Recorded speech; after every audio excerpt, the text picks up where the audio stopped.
said, an example of Cameroon, what is going on in Cameroon, the government, the reforms, and the rest of it. I think at this African Rising Summit perhaps that we are having, we should be able to come up with a communique, with a strong political communique of where are we heading to. If we don't do that, we'll be missing our lives. I'm telling them in terms of trying to say the same thing. Of course, I understand, and others also will agree as well, that we have different kind of ideology. But we should have a common understanding that for African people, and if I'm saying African people, I'm not referring to the people that are in power. I'm referring to the people on the streets, the people on the streets, the people in Ghana that are selling the vendors who are under the sun, day and night. They need to be conscious of what is going on in every part of Africa. Not only Africa precisely alone, but at the diaspora. And that is why I agree with the lady from the US who also emphasized on that we need to have documentation. It's alarming that in this forum from yesterday, we don't have a perspective document. We call it perspective document. A document that will give us an enlightenment. This is where we are heading to. So I was suggesting that from this meeting, from this summit, we should have a roundup. We should have a community. And lastly, now I'm going to sit down, don't waste too much time. And lastly, we should not be shy away from saying it. Africa needs a revolution. Whether you like it or not, Africa needs a complete overhaul of the system responsible to what we are suffering. And that system to be overthrown is capitalism. We need a socialist transformation, whether you like it or not. Thank you.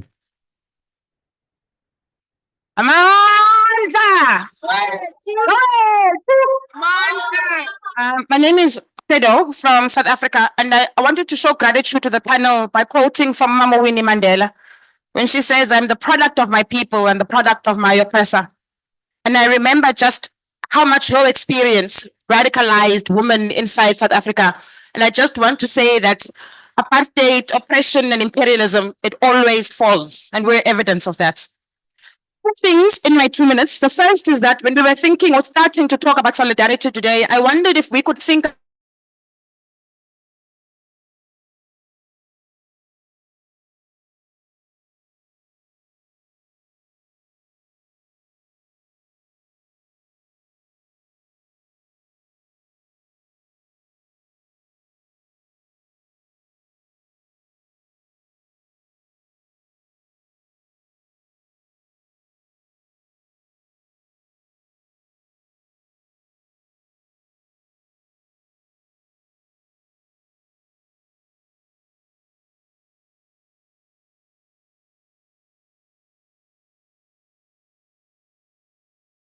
social media platforms are becoming a weapon against the kind of work that we want to do.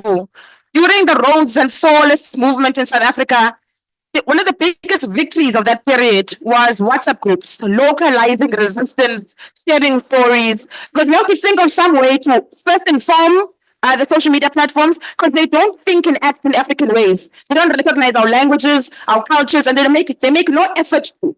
So first we need to plant you comrades in there to talk about what we need. But the second is maybe to think about getting off those platforms completely. The Brazilians now are saying to Twitter, "Fuck off," and maybe we follow suit. Mandla.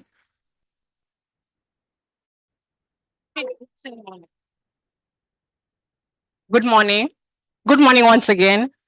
My name is Shamim Juma. I'm from Kenya, and I feel the struggle for a long time, and my heart goes out to everyone that is in the struggle. And my question to the panel is, how much time should we wait to achieve the Africa we want?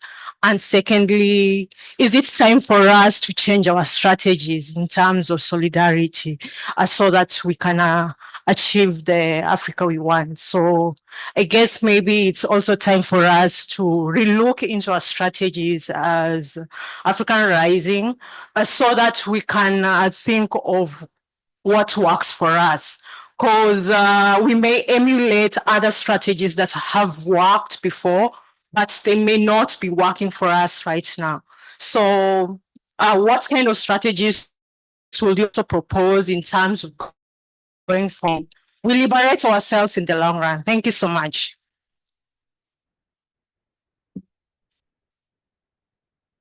Vive Africa, vive Africa!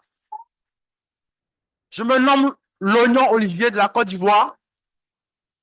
J'aimerais me prononcer sur deux propos. L'effet et l'impact de Africa Rising sur l'Afrique, sur l'unité africaine. L'effet, c'est quoi? L'effet, c'est le changement de comportement. Quel est l'effet de nos rencontres, de toutes nos activités sur l'Afrique?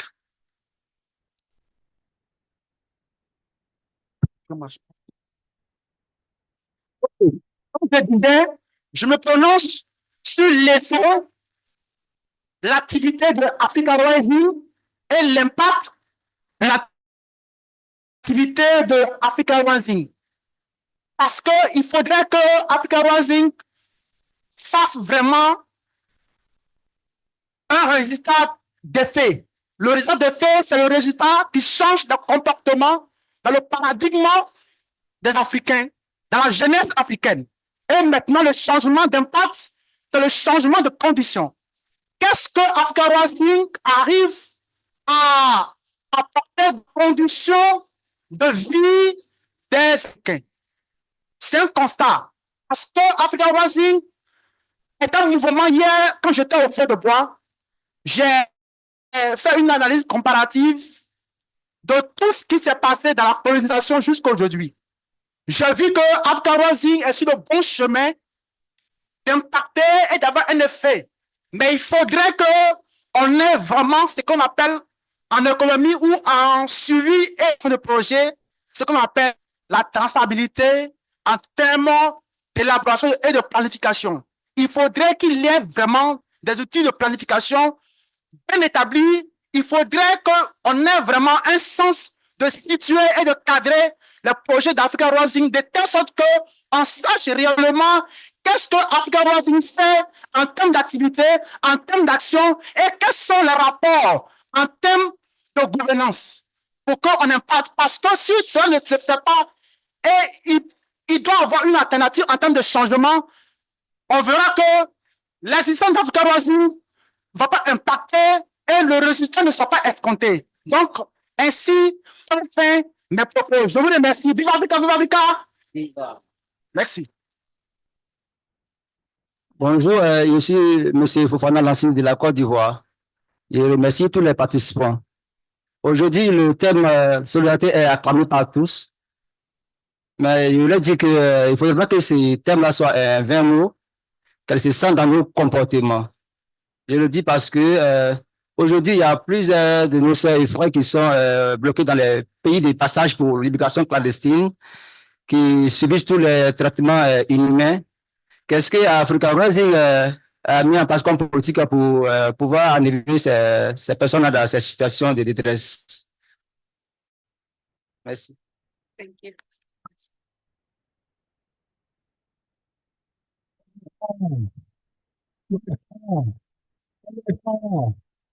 Thank you very much. My name is from South Sudan. Actually, somewhere in South Sudan, we don't say it ever, and we don't say way as activists. So it was founded by the oppressors who are trying to dominate the space for the last 13 years because we got our independence, from Sudan in 2011. So we are a very young country. So I have a question to my beautiful fellows who are sitting up there. Because we are dealing with a generation who are betrayers, who are cowards, know nothing about their future. So it is very important for me today to ask this question to you because we are operating in a space where everyone is a spy. You go there, do your own thing, they'll go and report you. They come and discriminate you and also threat you in different way. So my question to you here, we are talking about solidarity today. How can we build a solidarity in a divided society?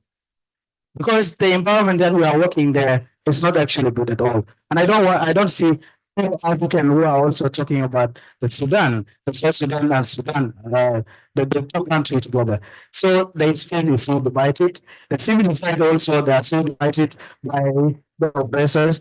They are giving money just to go and betray other civil society who are on the front line. So that is my question. How can we build a solidarity in a divided society? Thank you very much. Greetings, comrades. I am Sonyengos from Zimbabwe. On the subject, but I just want to request that we go back a little bit in itself. It's very important to create a solid foundation.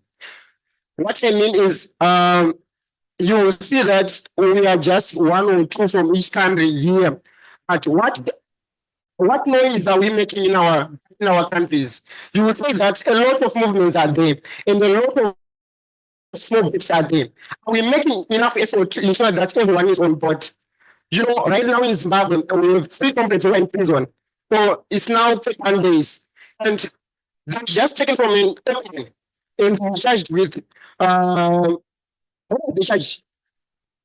inciting public violence. And remember, we moving towards the subject summit. Those comrades were denied power, but all I have been seeing in our country, there is no noise. And it's also my responsibility, and I'm kindly requesting all of us, let's make noise back in our country so that other comrades can also hear it. We look at African rising as an African platform, but what are the platforms before which we are utilizing in our countries? Thank you. Okay, my name is Rabba from Liberia. Did I empower us to make better decisions and also help us in planning? What are the indicators and the measures are we using to measure our as an African is? And already we are in solidarity with African countries. How can we get into being solidarity? Merci beaucoup. Je suis le camarade Issaka Ouedraogo du Burkina Faso, pays originaire de Thomas Sankara. Je dis pays originaire parce que hier, quand j'ai dit que Thomas Sankara venait du Burkina, il y a un Ghanéen qui m'a dit non, Thomas Sankara est le président de tout le monde, donc il n'est pas du Burkina. Thomas Sankara va corriger cela. Alors, merci beaucoup pour cette tribune. On parle de solidarité. Alors, je pense que je suis entièrement d'accord avec la sœur qui a parlé qu'on doit trouver des mécanismes pour que ceux de la diaspora puissent avoir l'information. Et c'est vrai que la communication coûte cher parce que solidarité rime aussi avec communication. La solidarité en Afrique, vous savez, en Afrique, on est beaucoup humains, donc la solidarité morale est plus importante. Donc, il faut développer des mécanismes de communication dans tous les pays. On peut faire recours aux blogueurs,